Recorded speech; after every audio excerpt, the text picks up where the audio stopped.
Praise the lord. అందరికీ వందనాలు తెలియజేస్తున్నాను. ఈరోజు దేవుడు ఇచ్చినటువంటి వాగ్దానము 121వ దావీదు కీర్తన 6వ వచనంలో వ్రాయబడినట్టుగా, పగలెండ దెబ్బైనను రాత్రి వెన్నెల దెబ్బైనను నీకు తగులదు అంటున్నాడు దేవుడు. నిజమే కదా. ఆనాడు ఇశ్రాయేలు ప్రజలు ప్రార్థన చేసి వారు బయలుదేరి వెళ్తుండగా దేవుడు వారికి పగలు మేఘస్తంభంగా, రాత్రి అగ్నిస్తంభాన్ని పెట్టి కావలిగా ఉంచి ఎంతో సమాధానకరంగా వాళ్ళని తీసుకుని వెళ్ళాడు.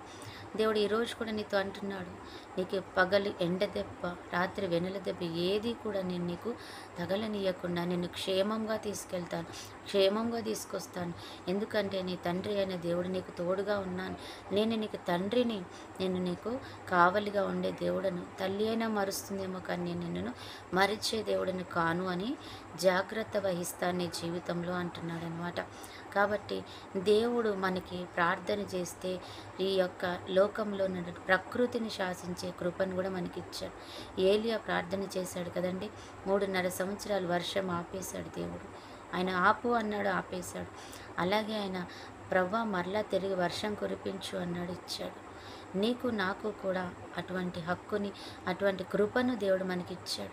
వారు ప్రార్థన చేస్తే ఏ రీతిగా అయితే వారి యొక్క ప్రకృతిని ఆపుకున్నారో, వారి యొక్క ప్రకృతి వైపరీత్యాన్ని వారు అడ్డుకున్నారో, దేవుడు నీకు కూడా ఈరోజు అటువంటి కృపను ఇచ్చాను అంటున్నాడు అనమాట.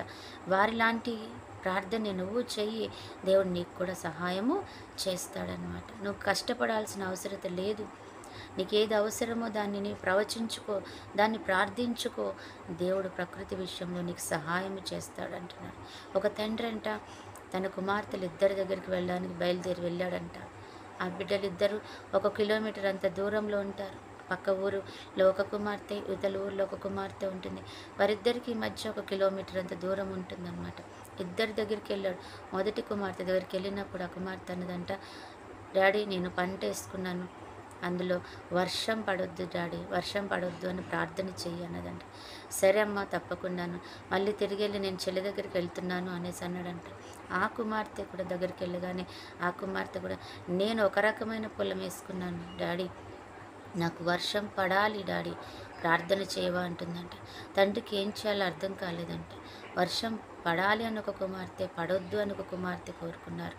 తండ్రి అడిగాడంట, ప్రవ్వా నా కుమార్తెకి, ఏ కుమార్తెకి వర్షం అవసరమో అక్కడ వర్షం కురిపించు, ఏ కుమార్తెకి అవసరం లేదో అక్కడ వర్షము ఆపివేయి. ఎందుకంటే నీవు అధిక శక్తిమంతుడివి, సర్వశక్తిమంతుడివి. నీ నోటి మాట చేత ఈ సృష్టి ఏర్పడింది.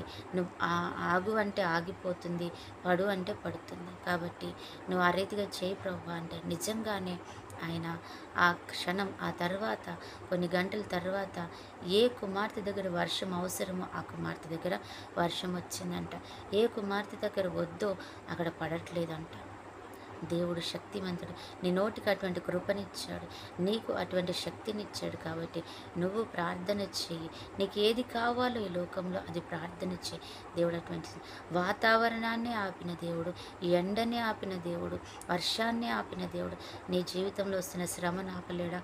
ఆపగలుగుతాడు. కాబట్టి నువ్వు ప్రార్థన చేయి, దేవుడు మేలు కలుగ చేస్తాడు.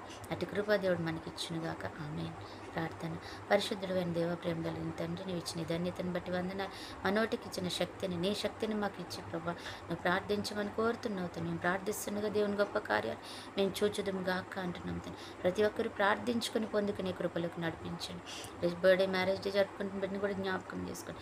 ఏ బిడ్డైతే అవసరతలో ఉన్నారు, దుఃఖంతో ఉన్నారు ప్రభా, అనారోగ్యంతో ఉన్నారు, కుటుంబ సమస్యలతో ఉన్నారు ప్రభేస, అయా సమాధానం లేక ఉన్నారు ప్రభాయస్య, అయా దీర్ఘాయుష్ కలగాలని ఆశపడుతున్నారో తండ్రి, దుఃఖపడుతున్నారో ప్రభాయస్య, సమస్యలతో ఉన్న వారందరినీ జ్ఞాపకం చేసుకొని గొప్ప మేలు దయచేసి వారందరికీ అయా నీ కృప అందించి వారి జీవితాలు గొప్ప కార్యాలు జరిగించుకోమని, అడుగు వాటికంటే ఊహించి వాటికి ఎక్కువగా చేయమని యేసు నామములో ప్రార్థిస్తున్నాం తండ్రి.